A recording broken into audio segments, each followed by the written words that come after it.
사무엘하 6장 6절에서 11절 말씀입니다.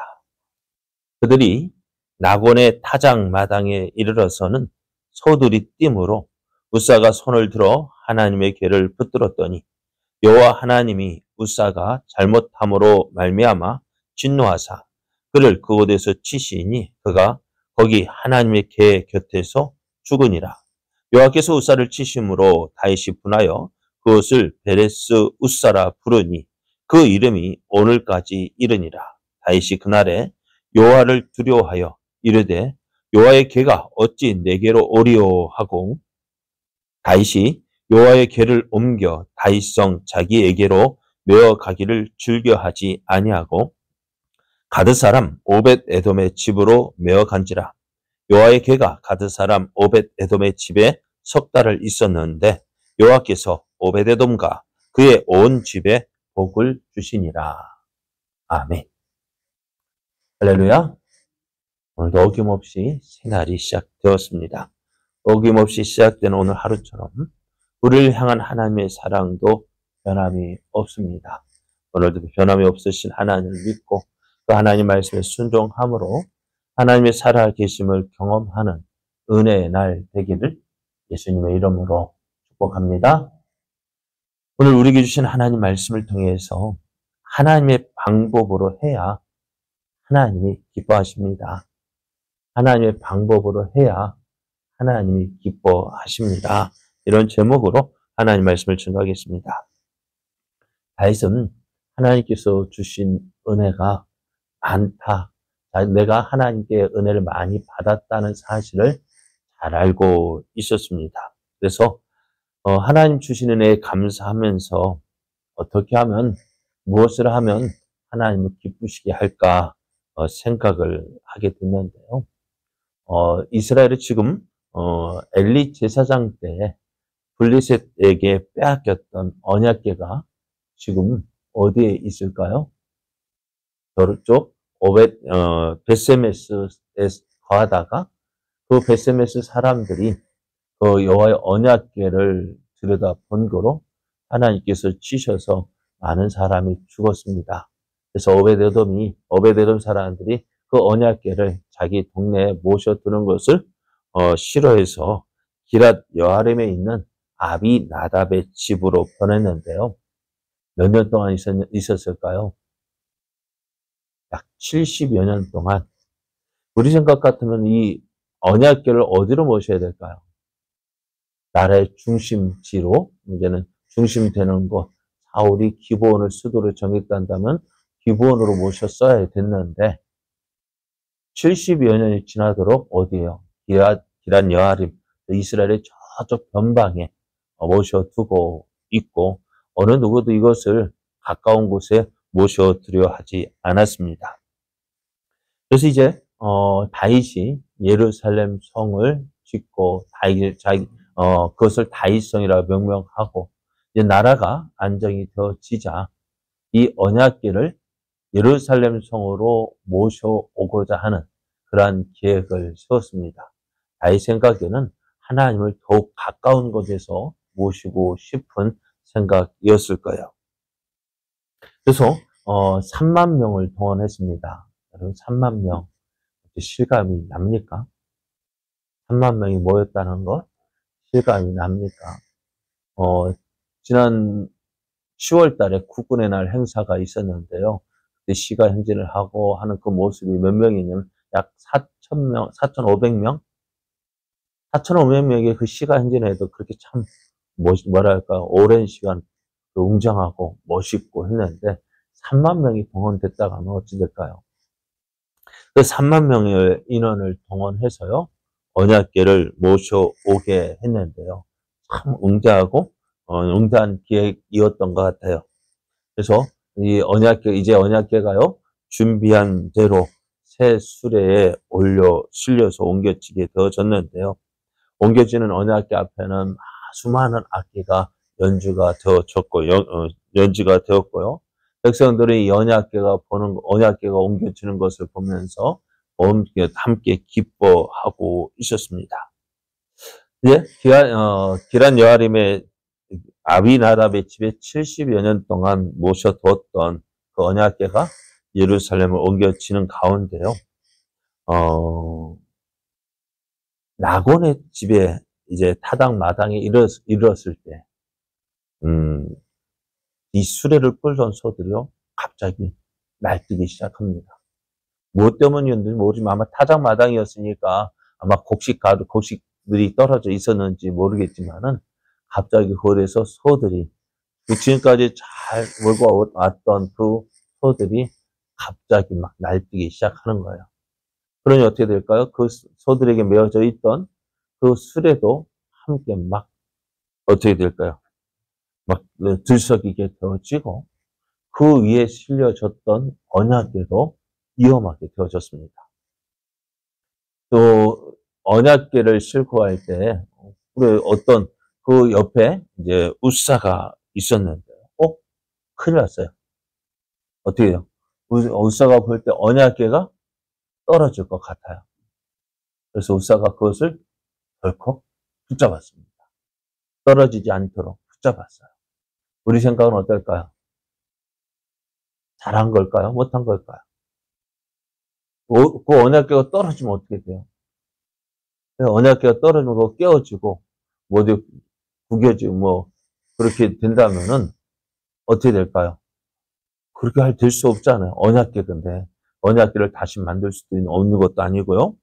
그러니 어찌 될까요? 우사는 급한 생각에 덜컥 붙잡았어요. 그랬더니 어떻게 우사를 치셨는지 우리말로 하면 번개로 저 모든 사람의 보는 앞에서 번개를 쳐가지고 우리말로 벼락을 쳐서 죽었는지 모르지만은 우사가 그 자리에서 푹 쓰러진 거예요. 온 백성이 보고 깜짝 놀랍니다. 이게 무슨 일이야? 웅성웅성 거리기 시작합니다. 아, 사람이 죽었다. 우사가 죽었다 하는 소리가요, 들리기 시작합니다. 지금까지 기분이 어떻겠어요? 사람들 분위기가 어떻게 축제 분위기였습니다. 그 축제가 언약궤를 옮긴다는 그 사실 온 이스라엘 백성의 축제 분위기였는데요. 갑자기 그 분위기가 싸하게 식어졌습니다. 이 행사를 주관하던 모든 책임을 다윗이 깜짝 놀랍니다. 이 언약궤를 모셔오는 일에 크게 기뻐했던 이 다윗이요, 어떻게 되어져요? 얼굴 안색이 바뀌면서 이거 큰일이다라는 생각이 들었을까요? 어떤 큰일? 이 언약궤를 오늘 말씀을 보면은 이 다윗이 9절 말 그날에 여호와를 두려워했다 했습니다. 언약궤를 모셔오면은 어떻게 해요?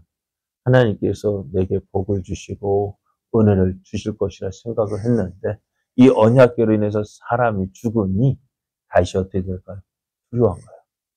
그리고 그래서 예루살렘으로 모셔오던 그 언약궤를 치우쳐서 이제 오벳 에돔의 집에 머물게 했습니다. 자, 그러면은 오늘 한 가지 생각해 볼 건 왜 우사가 죽었을까? 우사가 왜 죽었을까요? 왜 하나님이 우사를 치셨을까요? 오늘 말씀을 보면은요, 8절을 보면은 7절을 보면은 여호와 하나님이 우사가 잘못함으로 말미암아 진노하셨다 했습니다.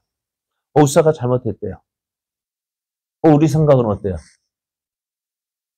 네? 우리 생각은 어때요? 우사가 잘못한 거예요? 잘한 거예요? 잘한 거예요. 우리 생각에는 그 언약궤가 떨어지지 않도록 붙잡았어요. 보호했어요. 지켰어요. 상 줘야 돼요? 벌 줘야 돼요? 네? 우리 생각에는 상을 줘야 돼요. 그런데 그럼에도 어찌 될까요? 하나님께서는 성경은 이 우사의 행동을 잘못했다라고 말씀합니다. 우사가 잘못한 이유는 무엇 때문이냐면요. 언약궤는 먼저는 이제 언약궤를 옮길 때는요, 이렇게 술에 실어서 옮기는 것이 아닙니다. 언약궤를 옮길 때에는요, 어떻게 해야 되냐면은, 이 언약궤를 옮기는 담당자가 있어요. 레위 지파 가운데요, 고핫 자손이요. 이 언약궤를, 성물을 옮기는데요. 어떻게 되냐면, 옮기려 한다면은요, 해달의 가죽으로 이 언약궤를 덮어야 합니다. 그러면 새를, 그 막대를 궤 양편 고리에 깬 상태에서 어깨에 메고 움직여야 돼요. 근데 지금 이 언약궤는 어떻게 되어졌어요? 이런 절차가 하나도 행해지지 않았습니다. 거기에다가 이 메고 옮겨야 되는데 그 언약궤를 어떻게 해요? 수레에 싣고 옮겼습니다. 그러다 보니 이 절차가 어떻게 해요? 하나님께서 정해 놓으신 방법이 아니었던 거야. 근데 우사가 이것을 만졌다라는 것은요, 뭘까요? 그와 자손만이 움직이고 관리할 수 있는 이 언약궤를 누가요? 이 우사가 그것을 만졌다는 것은 하나님께서 정하신 그 율법, 하나님께서 정하신 그 규례에 어긋나는 것입니다. 그러니까 오늘 우사가 우리가 볼 때는 잘했다 하지만은 하나님께서 보실 때는 하나님께서 정하신 규례를 어겼다는 거죠. 가장 큰 것은 어때요? 수레에 실어서 옮겼다는 것이고, 그 다음에 그럴지라도 우사는 어떻게? 그럼 우리는 그냥 내버려 둬야 되나요? 참 고민이 되지 않을 수가 없어요. 그렇다면 이 언약궤가 떨어지는 거 그냥 보고 있어야 될까요? 하나님 묻고 싶어요. 하나님, 언약궤가 떨어지는데 그 언약궤를 어떻게 그냥 떨어지도록 내버려 둬야 됩니까? 어떻게 될까요? 하나님께서 정하신 규례가 먼저입니까? 그 언약궤가 떨어지는 걸 막는 것이 먼저입니까?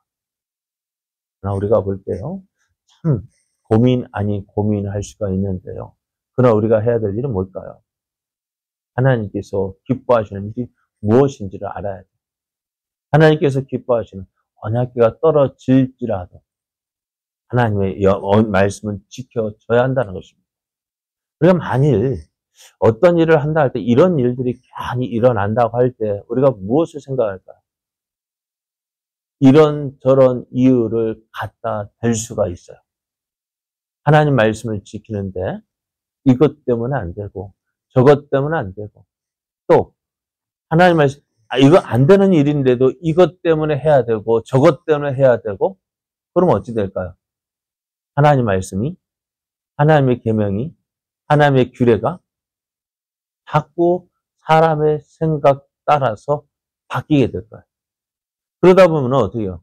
하나님 이거 하지 말라고 했는데 그럼에도 불구하고 이러한 사정 때문에 어쩔 수 없이 해야 한다라는 사람의 변명이 붙게 되어지고 결국 하나님 말씀은 무시되어지고 모든 것에 사람의 생각대로 하게 된다는 거예요.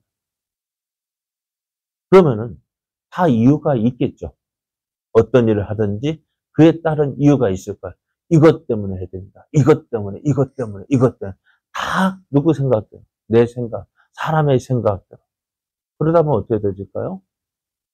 하나님 말씀은 하나도 남는 것이 없을 거예요. 하나님은 어떻게 하셨어요? 하나님의 언약궤가 떨어져 띄어지고 부서진다 할지라도 어떻게 해요? 하나님 말씀은 지켜줘야 한다는 거예요. 우리가 그 말씀에 순종해야 한다는 거예요. 오늘 아무리 우리가 하나님을 섬기는 데 있어서요, 중요하게 생각할 것이 뭐냐.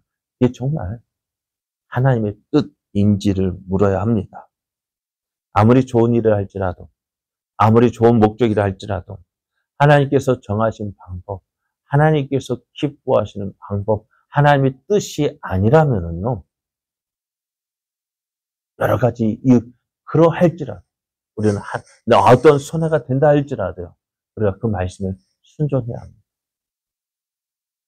그래야 할 때 하나님의 뜻이 이루어지는 거예요. 우리가 한국교회에서 역사에서 참 부끄러운 거지만 신사 참배가 가결이 된 적이 있어요. 그 신사 참배가 가결이 되어질 때 그 주도했던 총회 임원들 그들이 하는 말 이렇게 하지 않으면 한국교회가 어떻게 지켜질 수 있겠느냐는 것입니다. 그 예배 드릴 때 땡 치는 그것이요. 어떤 사람들은 예배 지금 할 때 종을 땡 하고 치잖아요. 그 땡 치는 이유가 뭐냐면은 예배 시작합니다라고 알리는 것이지만은 땡 치는 동시에 어떻게 모든 사람이 일어나서 동방 예배를 했대요. 그러니까 이제 그 동방 종족을 향해서 절을 하고 그 신사참배를 했대요. 왜? 그렇게 해야 교회가 지켜진다. 그래서 이제 해방이 되어지고 할 때 뭐라고? 야, 우리가 그렇게 했기 때문에 교회가 지켜졌지. 과연 그럴까요? 그렇게 해서 우리가 교회가 지켜졌다면 하나님은 그때 뭐 하셨을까? 오늘 다윗이 언약궤를 옮겨가는 가운데 우사가 죽었습니다. 그래서 그곳 이름을 뭐라 지었느냐? 베레스 우사라고 지었습니다. 베레스 우사. 무엇을 보여주고 있을까요? 하나님이 기뻐하시는 일은 무엇을요? 하나님의 방법으로 해야 된다는 거예요. 아무리 언약궤가 깨어진다 할지라도, 언약궤가 부서진다 할지라도 하나님의 뜻은, 하나님 말씀은 지켜줘야 한다는 것입니다. 오늘 우리의 삶도요, 이 핑계 저 핑계 대고 하나님 말씀을 따르지 않고 어쩔 수 없잖아요. 하나님 나중에 하나님 앞에 가서 어쩔 수 없었잖아요 하면 그때 하나님 뭐 하고 계셨어요? 그러면 그때 나는 뭐 해야 됐을까? 묻는다면은 하나님 뭐라 우리는 뭐라 대답할까요? 만약에 의사가 내버려 뒀다면 어찌됐든 떨어지더라도 하나님이 감당하실 일이에요. 오늘 우리도요, 하나님 말씀 앞에서 이 핑계 저 핑계 대면서 어쩔 수 없잖아요 말할 것이 아니라 우리는 그 하나님 말씀에 순종해야 합니다. 그것이 하나님이 기뻐하시는 일이에요. 그것이 하나님이 인정하시는 일이에요. 그것이 하나님의 뜻을 이루는 거예요. 어쩔 수 없잖아요. 그런 사람의 생각이고요. 사람의 방법이고요. 그렇게 순종하다 보면 순종하는 것이 하나님의 은혜가 또 주는 것입니다. 오늘 우리의 삶, 정말 이 베레스 우사를 기억하십시오. 아무리 좋은 일이라 할지라도요, 하나님의 방법으로 해야 하나님이 기뻐하신다는 사실을 깨닫고 내 생각 내려두고 하나님 뜻에 힘들더라도 어렵더라도 하나님의 뜻을 이루어가는 그 저와 여러분 되어지기를 예수님의 이름으로 축복합니다.